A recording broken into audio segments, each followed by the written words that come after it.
Good evening, Scotland. Good evening, social media land. I hope you are well.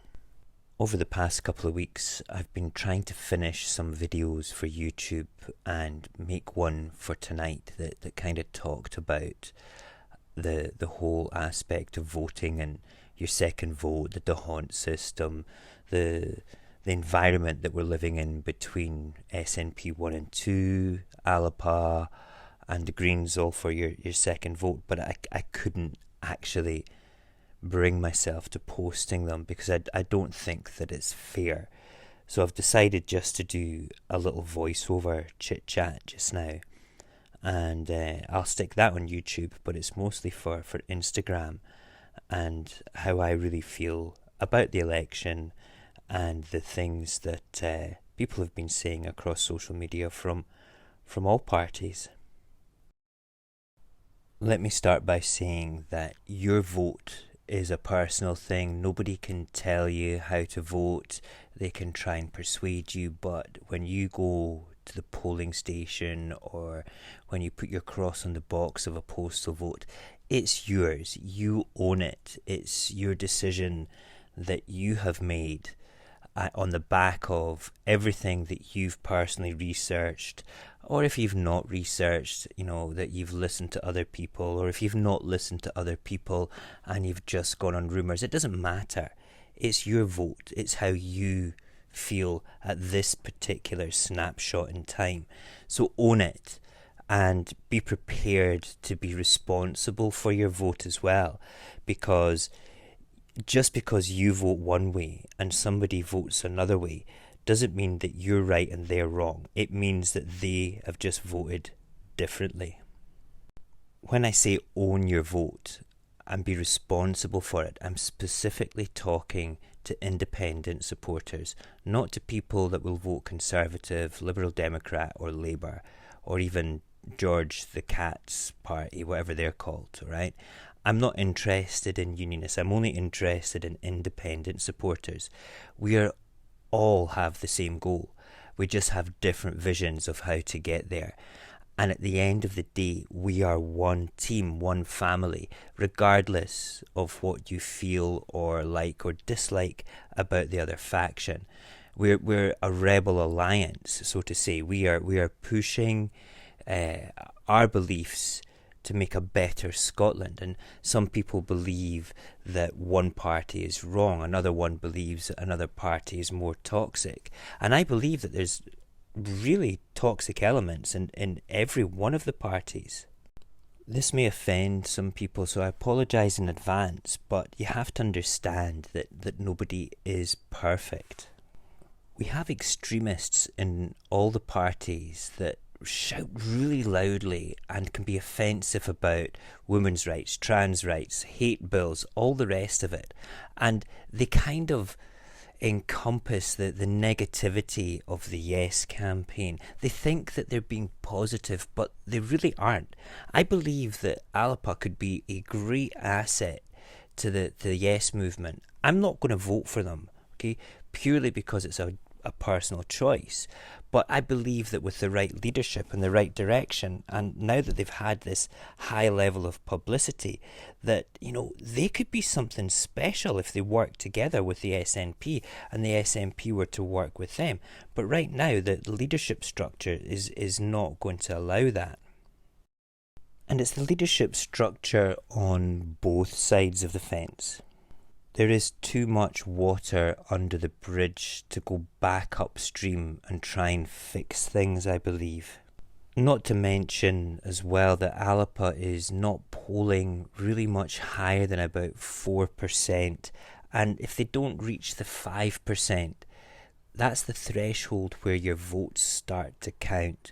So I believe that one of the reasons that many people have not voted for them is the toxic relationships that the SNP and the Alapa party members and supporters have against each other. Not all of them, just those ones with the loud voices that think that they're right and are determined to shout the other side down, when they should actually be shouting each other up and celebrating their differences, because it's these differences that will make an independent Scotland more colourful. Where am I going to place my cross then? Well, obviously it will be SNP1, and pretty much at the start of this campaign I was going to be Green 2. I've always voted Green 2 in Lothian. Last time in 2016 we delivered 2 Green MSPs as a result of people voting for them. I mean, while SNP supporters would say if we all voted SNP2 in Lothian we would have delivered another seat. And you know something, that's very, very true.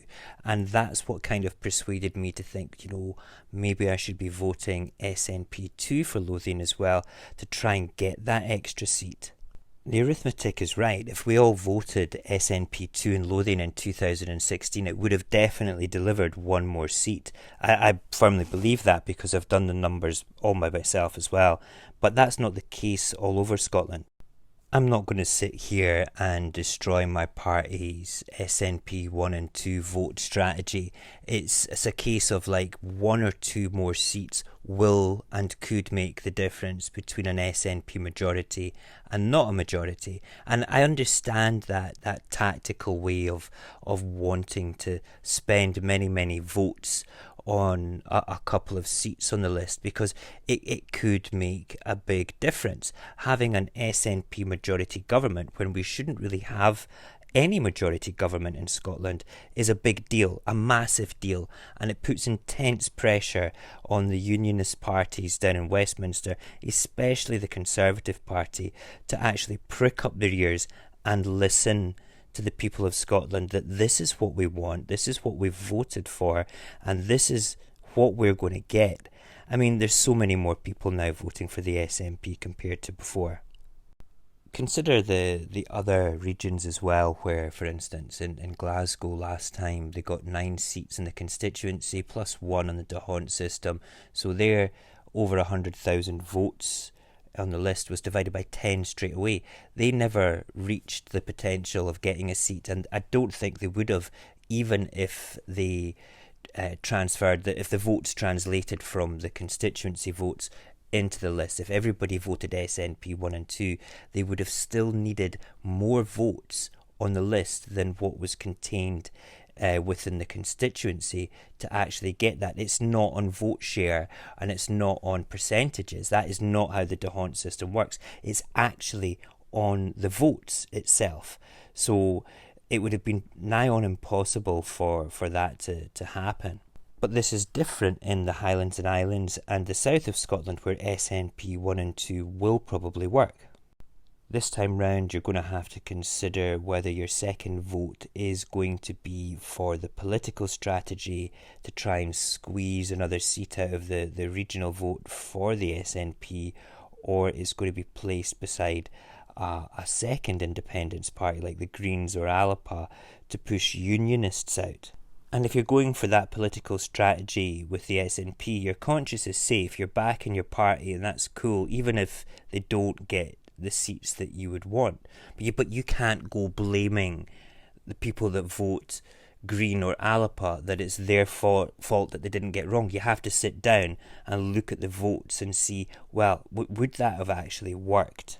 My prediction after this election is that all sides of the Yes movement will again start to blame each other for not voting their way because they didn't deliver the seats that were predicted for themselves, and that's just wrong. So let me conclude by saying it is your vote, you must own it and be responsible for it.